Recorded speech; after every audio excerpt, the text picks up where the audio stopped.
खुश है ना? खुश है? कितने खुश हैं? ऐसी खुशी सदा होनी चाहिए। खुशी जैसी खुराक नहीं।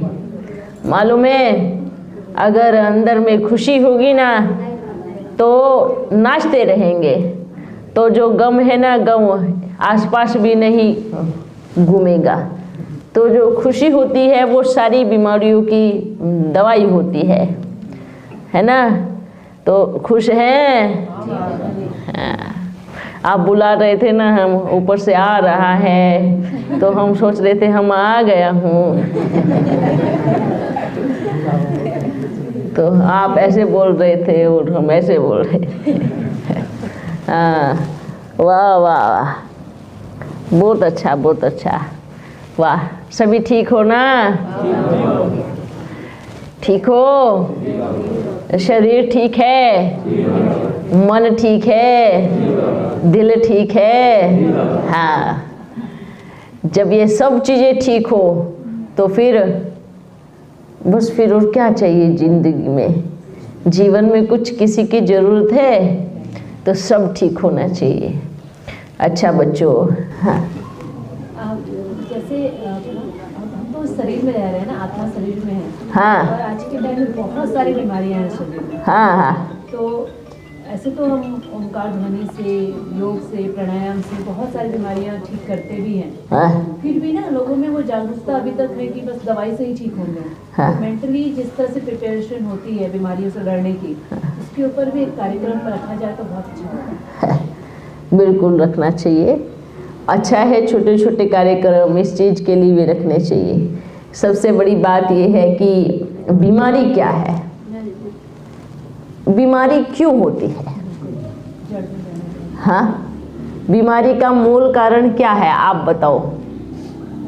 बहुत सारी चीजें, आपकी जीवन शैली, हाँ, आपका सोच विचार, टेंशन। बीमारी का मूल कारण है आपका खान पान और बहुत ज़्यादा विचारों की गति। समझ में आया? अगर आपके विचारों की गति बहुत तेज होगी तो आपको मानसिक बीमारी का शिकार होना पड़ेगा। ठीक है? और अगर आपका खान पान गलत होगा तो आपको शारीरिक बीमारी का शिकार होना पड़ेगा। मतलब कि व्यक्ति का भोजन अगर मन खाए तो मन बीमार, व्यर्थ का भोजन अगर तन खाए तो तन बीमार। और अगर आप बच्चे शुद्ध संकल्पों का भोजन ग्रहण करो तो मन स्वस्थ, और शुद्ध शाकाहारी भोजन को ग्रहण करो तो तन स्वस्थ। ये दो मूल कारण हैं। हाँ, और इसी पे ही कोई काम नहीं करना चाहता तो बीमारी कहाँ से गायब होंगी? अगर आपके मन में शुद्ध संकल्पों की धारा बहती है तो आप किसी को दुख नहीं दे पाएंगे। आपके मन वचन कर्म से किसी को दुख नहीं पहुँचेगा तो उसकी बद्दुआ आपको नहीं लगेगी। समझ में आया? और अगर तन को आप अच्छा शुद्ध भोजन देंगे तो भी किसी को दुख नहीं होगा, शरीर को भी दुख नहीं होगा। अब अगर बच्चों आप मुर्गा खा रहे हैं, अब मुर्गे की गर्दन उड़ा रहे हैं तो बेचारे कितना रो रहा होगा, वो उसको कितनी तकलीफ होगी। तो क्या उसकी बद्दुआ नहीं लगेगी? उसका दुख, उसकी पीड़ा आपके भाग्य में नहीं जमा होगा? तो बिल्कुल आएगा ही। तो फिर कहाँ से बीमारी गायब होंगी? सोच के देखना, इस चीज़ पे विचार करना। अगर भोजन ही शुद्ध नहीं है, हम सिर्फ जीभ के टेस्ट को लेकर के किसी की जान वो कर रहे हैं। वही ना, आप बच्चों को सबको कौन सी भाषा आती है? आसामीस आती है, किसी को हिंदी आती है, किसी को बंगाली आती है, हाँ, किसी को इंग्लिश आती है। अब मुर्गे की भी अपनी भाषा है, बकरे की भी अपनी भाषा है। अगर मान लीजिए आपको हिंदी आती है या आसामीस आती है और कोई बहुत इंग्लिश वाला आकर के आपके साथ गाली दे या आपको मारपीट करे, आप उसको नहीं करते रहो, उसको समझ में ही नहीं आएगा, उसको समझ में नहीं आएगा, पर आपको तो पीड़ा होगी ना, दुख होगा ना। समझ में आ रहा है आपको? तो ऐसे ही मुर्गा बकरा ये जीव जंतु है, इनको भी पीड़ा होती है, इनको भी दुख होता है, इनको भी तकलीफ होती है। तो उनकी तकलीफ आपके अकाउंट में जरूर जमा होगी, और वो अकाउंट आपको चुकता कैसे करना पड़ेगा? मन की पीड़ा और दुख दर्द बीमारी आपके घर में, परिवार में, बच्चों में, आप में, खुद में, वो कभी पीछा नहीं छोड़ने वाले। जिस तरह का धन आता है वो उसी तरह का। तो ये भी ईमान, जब मन में सुविचार होंगे तो धन व्यर्थ नहीं आ सकता, क्योंकि आप ईमानदारी से कमाई करेंगे, ईमानदारी से अपनी नौकरी करेंगे, अपनी मेहनत करेंगे, तो अच्छे विचार हैं तो अच्छा ही सब कुछ होगा ना। ठीक है बच्चों, समझ में आया? व्यर्थ भोजन खाने से मन बीमार, और व्यर्थ सोचने से मन बीमार, और व्यर्थ जो नॉन वेज है, जो गंदगी है, अशुद्ध भोजन है, उसको खाओगे तो तन बीमार। शुद्ध संकल्पों का भोजन लेना है, और अच्छा वैष्णव, अपने शरीर को भी और मन को भी अच्छा वैष्णव भोजन देना है। ठीक है? अच्छा, और आप सदा खुश रहो, सदा हंसते रहो, सदा मुस्कुराते रहो, और अपने दिल में गीत गाते रहो। क्या? मेरा बाबा आ गया और मैं बाबा की, बाबा मेरा, ऐसे गाते हो सभी? मैं बाबा की, बाबा मेरा, मैं बाबा का, बाबा मेरा। ये चीज़, क्योंकि आप कितने भी बड़े कार्य में कदम उठाओ, अगर बाबा का साथ और हाथ नहीं पकड़ा तो आप अधूरे हो। जैसे शरीर, जैसे आत्मा बिना शरीर अधूरा है, और जैसे शरीर बिना आत्मा अधूरी है, ऐसे हम बाबा के बिना अधूरे हैं। हाँ, हमारी जिंदगी का उद्देश्य वो अधूरा है हमारे बाबा बिना। वाह बच्चों, सबने मिलकर कमाल किया है, और पूरे इस स्थान पर जहाँ जहाँ पर भी बाबा मिलन किया है, वहाँ वहाँ पर बहुत अच्छा मैसेज सब जगह गया है। हम कहूँगा आज्ञाकारी बच्चे बाबा के हैं। वाह, बच्चे ने भी बहुत मेहनत किया है, सब जगह बहुत अच्छा है, ऐसे ही करते रहो। ठीक है ना? ये दिल से सदा बाबा मेरे साथ है। आप बच्चे कहीं पर भी कूद जाओ, कहीं पर भी, वहीं पर बाबा मदद करेगा। ठीक है ना? ओके, वाह। ओ सदा खुश रहो।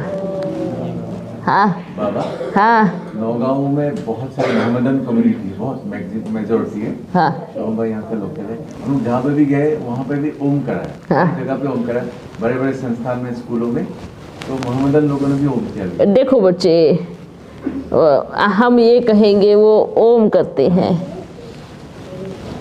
वो भी तो कन्वर्टेड बच्चे हैं ना। वो कौन थे? पहले शुरुआत में थोड़ी वो ऊपर से ऐसे आए थे, लेकिन क्या हुआ, बहुत सारे कन्वर्ट हो गए। जैसे कि बाबा के बच्चे शुरुआत से चलते चलते कोई अनेकों पार्टी में निकल गए, तो वो क्या हुए थे? कन्वर्ट हो गए। कोई अपने संशय से, कोई ज़बरदस्ती से, कोई कैसे करके सब हो गए ना। तो जो ब्राह्मण परिवार में होता है, जो संगम युग पे होता है, तो फिर वो भी तो पूरे 84 जन्मों में घूमेगा ना, तो वो भी कन्वर्टेड है। कोई तो दूसरे धर्म में जा करके बाबा को इतना प्यार से याद करते कि बात मत पूछो, पर वो फिर कौन है? वो कन्वर्टेड है। वो चले गए गलती से, भूले बिसरे, गलती से ही कहेंगे ना, कुछ रास्ता नहीं मिला होगा तो निकल गए उस लाइन पे, पर लेकिन इस संगम युग पे सब आपे ही घूमते हुए सब बच्चे अपने स्थान पर पहुंच जाएंगे। ठीक है ना, तो ये भी सोचना है। इसलिए शुरुआत में ऐसे क्या गाते थे, हिंदू मुस्लिम सिख ईसाई आपस में सब भाई भाई, अर्थात इसका मतलब क्या है, सब भाई भाई का मतलब क्या है? भाई बहन नहीं बोलते, हिंदू मुस्लिम सिख ईसाई आपस में सब भाई बहन, ऐसे तो नहीं बोलते। क्या बोलते हैं? भाई भाई। क्या ये पुरुष के लिए कहा गया भाई भाई? किसके लिए कहा गया? या आत्मा के लिए कहा गया? आत्मा के लिए कहा गया। इसका मतलब है कि जो बोलते हैं हिंदू का भगवान एक है, जीसस वालों का भी एक ही है, जैसे सबने नाम रख दिए ना। एक व्यक्ति के कितने नाम होते हैं? कितने होते हैं? कोई घर का नेम, कोई आपकी माँ कुछ बुलाएंगे, आपका पिता कुछ बुलाएंगा, दोस्त कुछ बुलाएंगे। भगवान एक ही है, पर किसी ने अल्लाह कह दिया है ना, किसी ने गॉड कह दिया, किसी ने ईश्वर कह दिया, किसी ने वाहेगुरु कह दिया। तो सबने अपने अपनी शब्दों में भगवान का वर्णन किया है, उसको याद किया है। इसलिए तो भाई भाई कहते हैं ना, कि आत्मा रूप में चाहे वो हिंदू मुस्लिम सिख ईसाई कोई भी हो, सब एक बाप की संतान है, एक बाप के बच्चे हैं, तो भाई भाई है। जैसे मानो कोई भी आत्मा ऊपर से आई, शरीर लिया, चाहे हिंदू में और चाहे मुस्लिम में, क्या किसी पे पूरे शरीर में कहीं कोई लिख करके भेजा कि आप हिंदू हो या आप मुस्लिम हो? पूरे शरीर पे किसी के लिखा नहीं ना। आप कैसे पहचान पाओगे कि वो हिंदू और मुस्लिम है? कैसे पहचान पाओगे बताओ? एक छोटा सा नन्हा सा बच्चा पैदा हुआ है ना, उसको आप कहीं रखो, कोई बता पाएगा कि ये मुसलमान का बच्चा है या हिंदू का बच्चा है? नहीं पहचान पाएंगे ना। तो क्यों?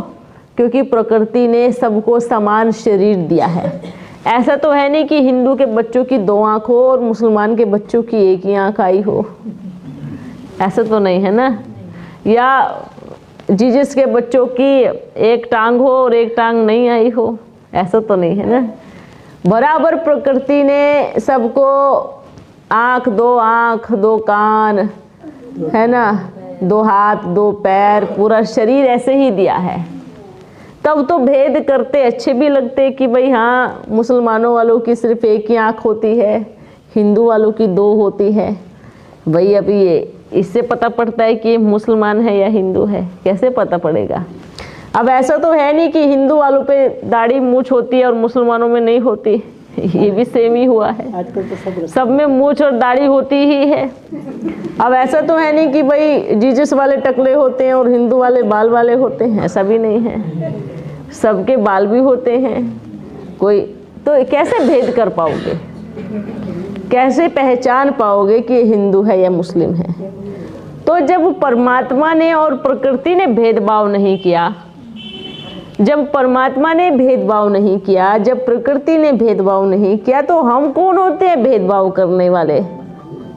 हाँ, हम कौन होते हैं कि आप फलानी कास्ट के हो, आप उस कास्ट के हो, आप उस जाति के हो, आप ऊंची जाति के हो, आप नीची जाति के हो, या आप हिंदू हो या मुस्लिम हो? हम क्यों करते हैं ये सब चीज़ें? प्रकृति ने तो कभी बना के नहीं भेजा। एक मुस्लिम का बच्चा पैदा हुआ, नन्हा सा बच्चा, और हिंदू के किसी ब्राह्मण के घर में आ जाए तो मंत्र पढ़ेगा, वो पूजा पाठ करेगा। अब आप उसको क्या कहोगे? हाँ, क्या कह सकते हो उसको आप? हाँ, कैसे? पैदा मुस्लिम का ही है, पर आकर के वो मंत्र पढ़ रहा है, नमाज नहीं पढ़ रहा है, मंत्र पढ़ रहा है, पूजा पाठ कर रहा है, तो क्या कहोगे? हाँ, ब्राह्मण कहेंगे, पर पैदाइश तो मुस्लिम की है, तो क्या कहोगे फिर? एक मुस्लिम बच्चा है ना, एक हिंदू बच्चा मुसलमान में गया, जा करके नमाज पढ़ रहा है, हाँ, मीट मांस खा रहा है, सब कुछ कर रहा है, तो क्या कहोगे आप? समझ में आ रहा है सबको? ये सब किसने बनाए हैं? ये भेदभाव, ये हिंदू और मुस्लिम किसने टुकड़े किए हैं? ये मानव ने किए हैं, ये इंसान ने किए हैं। आप ऊंची जाति के हो, हम नीची जाति के हो, ये किसने टुकड़े किए हैं? ये इंसानों ने किए। ना प्रकृति ने किए हैं, ना परमात्मा ने किए हैं। जैसे आपके 5 बच्चे हैं, एक सरकारी नौकरी में है और एक झाड़ू पोछा करता है, एक बाथरूम साफ करता है, एक खेती बाड़ी करता है, तो आप क्या कहोगे कि जो सरकारी जो ऊंची नौकरी करता है वो ऊंची जाति का है, जो खेत में काम करता है वो किसान जाति का है, या बाथरूम साफ करता है वो फलानी जाति का है? क्या कहोगे आप अपने बच्चों को? आपके लिए आपका बच्चा ऊंची नौकरी पे बैठने वाला भी है, किसान भी है, बाथरूम साफ करने वाला भी है, सब है ना, पशु पालने वाला भी है, सब है आपके लिए। वो 5 बच्चे आपके बराबर है। आपने नहीं देखा कि मेरा बच्चा ऐसे ऐसे काम करता है, नहीं। ऐसे ही परमात्मा और प्रकृति, जैसे ही संसार में बच्चे आते हैं अपने कर्मों के अनुसार जन्म पाते हैं। जैसा कर्म करोगे ऐसा होगा। तो प्रकृति और परमात्मा कर्म को महत्व देते हैं, ना कि हिंदू मुस्लिम सिख ईसाई को। तो इस चीज को अपने भीतर से जड़ से उखाड़ फेंके। आज दुनिया में झगड़े क्यों हैं? आज इतना मारा मारी, इतने सब झगड़े, इतने सब विवाद क्यों हैं? इतना भ्रष्टाचार क्यों है? क्योंकि ना एक मत है, ना एक राज्य है, ना एक भाषा है। अनेक भाषा है, अनेक मत है, अनेक राज्य है, तो अब लड़ाई झगड़े तो होंगे ही। और जहाँ एकता होती है वहाँ तो सुकून होता है, शांति होती है, प्रेम होता है। अब भेदभाव आ ही गया, आप ऊंची जाति और हम नीची जाति, तो फिर क्या ही रह क्या गया? फिर तो झगड़े तो शुरुआत होंगी ही। तो अपने अंतर मन से पूछे कि मैं परमात्मा की संतान हूँ। सोच के देखे, परमात्मा ने भेदभाव नहीं किया, सबको बराबर दिया। प्रकृति ने भेदभाव नहीं किया कि किसी के अंदर एक हड्डी एक्स्ट्रा दे दी हो या एक हड्डी थोड़ी कम दे दी हो, नहीं किया ना। प्रकृति ने या किसी में खून ज़्यादा दे दिया हो या फिर थोड़ा मांस कम दे दिया हो, नहीं किया ना, नहीं किया ना। सोच के देखो, प्रकृति ने कभी भी एक हड्डी का भी हेरफेर नहीं किया। परमात्मा ने तो कभी नहीं सोचा है कि इसको ऐसा बना दूँ, इसको ऐसा बना दूँ, इसको एक आत्मा देता हूँ, इसको 2 देता हूँ, नहीं ना। उसने बराबर रखा। परमात्मा ने, प्रकृति ने सबको इक्वल रखा है। और हमने आकर के, हाँ, हमने क्या किया करके? सबका बंटवारा कर, सबको खंड खंड कर दिया, सबको अलग अलग कर दिया, सब है, सबको खंडित कर दिया। अभी परमात्मा आए हैं एक करने, अखंड भारत। क्या करने? अखंड बनाने। अखंड का मतलब क्या होता है? जो खंडित नहीं होता वो होता है अखंड। तो परमात्मा आए हैं इस पूरे भारत को अखंड भारत बनाने, खंडित को जोड़ने, है ना। और प्रकृति भी बढ़िया सुई धागा लेके बैठी है, सील रही है सबको। चलिए बच्चों, ओ सदा खुश रहो, हंसते रहो, अपने मन को साफ रखो, मन में खुशी की लहर फैलाते रहो। आपके दुख के वाइब्रेशन दूसरों को दुख ना पहुंचाए, आपके व्यर्थ विचार दूसरों को परेशान ना करे, ऐसा अपने ऊपर अटेंशन रखो। फिर मिलेंगे। ओ